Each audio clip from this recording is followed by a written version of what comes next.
नमस्कार, मैं अशरफ शेख। कहावत तो आपने सुनी होगी कि पुलिस चाहे तो आदमी को मिट्टी में से भी ढूंढ कर निकालती है। इसी तरह का एक वाक़या मीरा भाईंदर शहर के पिंकरपाड़ा में हुआ है। 30 साल पहले यहाँ पे 5 लोगों की निर्मम हत्या की गई थी और उसके 3 आरोपी लगातार पुलिस को जो है चकमा देके फरार हो रहे थे। 29 साल बाद उन आरोपियों को फिर से मीरा भाईंदर शहर की क्राइम ब्रांच की टीम ने उन्हें गिरफ्तार किया है। इसमें मीरा भाईंदर के क्राइम ब्रांच के जो सीनियर अधिकारी है, पुलिस अधिकारी अविनाश कुराडे का इसमें बहुत बड़ा अहम योगदान जो है। सालों के बाद में उस आरोपी को ढूंढ निकाला गया। इस विषय को लेकर मीरा भाईंदर परिमंडल 1 के डीसीपी अविनाश अंबोरी जी प्रेस कॉन्फ्रेंस किया है। आइए जानते हैं उनका इस पर क्या कहना है, क्या खुलासा है। मीरा भाईंदर से अशरफ शेख, इंडिया 707 न्यूज़ के लिए। लोगों को इतने लंबे समय के बाद गिरफ्तार किया गया।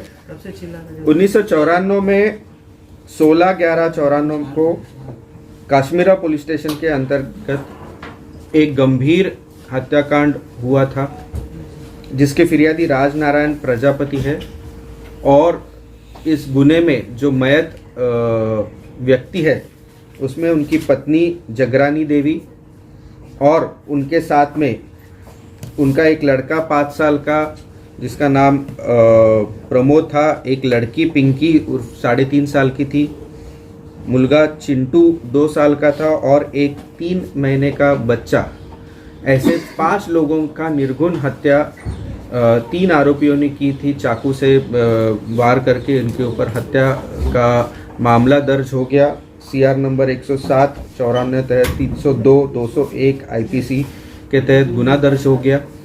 इसका इन्वेस्टिगेशन शुरू हो गया, लेकिन ये जो आरोपी थे, ये तीनों आरोपी भाग गए। आरोपी मतलब गुनाह करने के बाद में, और इन्होंने अलग अलग नाम धारण करके पूरे साल ये अलग अलग जगह पे रहते थे।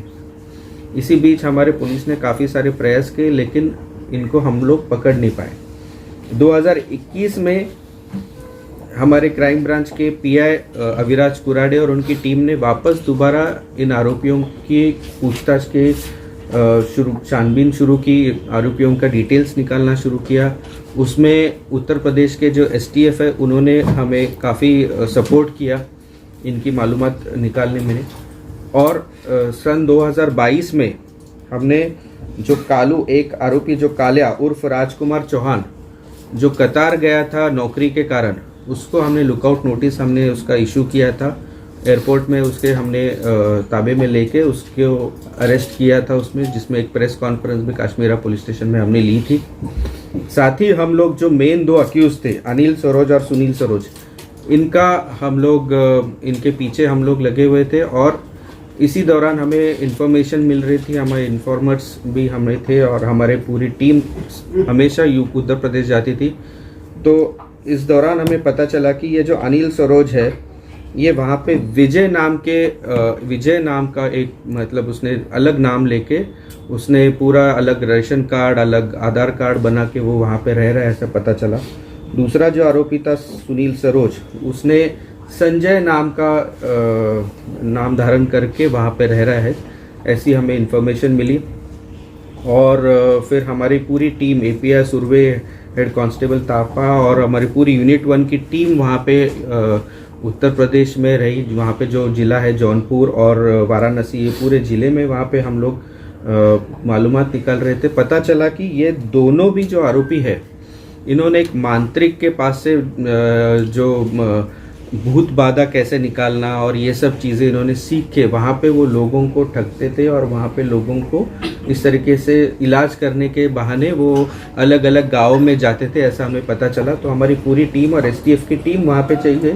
और वाराणसी में एक सारंगनाथ मंदिर है, वहाँ पे करीबन 2-3 दिन हमारी टीम रही। उसमें से एक टीम के मेंबर ने एक पेशेंट हूँ मैं, जिसको भूत बाधा हुए, ऐसे दिखा के उसके वहाँ पे इलाज करने के लिए हम लोग आए हैं, ऐसे मिलने के झूठा बहाना दिखा के उनके फोटोग्राफ्स लिए गए। कंफर्म किया कि ये आरोपी अपने जो ऑफेंस है 1994 का, उसी के आरोपी है। जब कंफर्म हुआ उसके बाद में 2 दिन के बाद में हमने उनको वहाँ से गिरफ्तार किया और अभी उनको हमने मीरा भाईंदर वो यहाँ पे हम लोग लेके आए हैं। सर ये तांत्रिक बाबागिरी कब से कर रहा था? ये कुछ सालों से कर रहा है ऐसे हमें पता चला है, और ये इसके पहले बाबागिरी करने के पहले ये कहीं पे ये दिल्ली में कहीं एक कारखाने में भी काम किया है ऐसे पता चला है। उसके बाद में हरियाणा और कई कई जगह पे उत्तर प्रदेश में भी कई अलग अलग गांवों में मोल मजदूरी का भी काम किया है ऐसे पता चल रहा है। पिछले 30 साल से काफ़ी जगह पे इन्होंने नाम बदल बदल के रह रहे थे। उनके किसी भी जो रिलेटिव्स है, क्लोज रिलेटिव्स, उनको भी पता नहीं था कि ये लोग कहाँ रहते हैं, क्या करते हैं।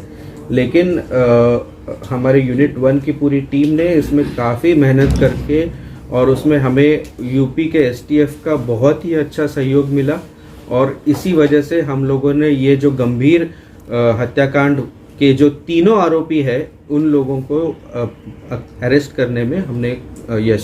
सर ये हत्याकांड क्राइम कैसे हुआ था? उन्होंने जो क्राइम के टाइम अंजाम दिया था किस प्रकार से दिया? 1994 में जो फिरियादी है राजनारायण प्रजापति, उसके बगल में ये आरोपी रहते थे। उनके जो बड़े भाई थे गुलाब चंद सरोज, इनका और इनका झगड़ा हुआ था, और ये गुलाब चंद सरोज का 3000 रुपये और एक बार कपड़े की सूटकेस चोरी हो गई थी। इसके चक्कर में इन्होंने जो फिरियादी है उसकी पत्नी और इनके ऊपर आरोप किए थे। उस पर से दोनों फैमिलीज़ में झगड़े हो गए थे, और उसके बाद में जो फिरियादी है राजनारायण प्रजापति के जो बच्चे, वो हमेशा घर के बाहर बैठे रहते और उनके रोने की आवाज़ आती। इससे काफ़ी बार इनके झगड़े हुए थे, और इस झगड़े के दौरान जब गुलाब चंद बाहर गए थे काम के चक्कर में, तो ये तीनों आरोपियों ने चाकू से इन 5 लोगों की गंभीर रूप से चाकू से हत्या करके ये लोगों ने वहां से फरार हो गए।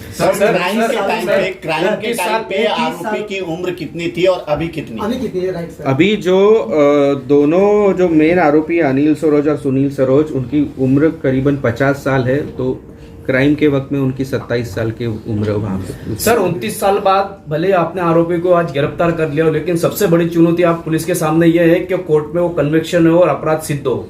जरूर इसके पीछे हम लोग लगे हुए हैं, और जो उस वक्त के जो भी विटनेसेस और जो भी वो सब चीज़ें, जो पूरा क्राइम के डिटेल्स है, वो सब हम लोग चेक करके उसमें जरूर ही उसमें कन्विक्शन होने के लिए हम लोग प्रयास करें। सर 29 साल बाद इस मामले का उजागर हुआ है, तो क्या ये वही आरोपी है जिन्होंने यहाँ पर हत्या किए थे? ये इसका पुलिस के पास क्या पुख्ता सबूत है? हमने वेरीफाई करने के बाद में ही इन लोगों को अरेस्ट किया है। सर त्यांचा किरकोळ वादच ह्या भांडणाचं कारण होतं का इतर प्रॉपर्टी वाद वगैरे असं काही कारण होतं?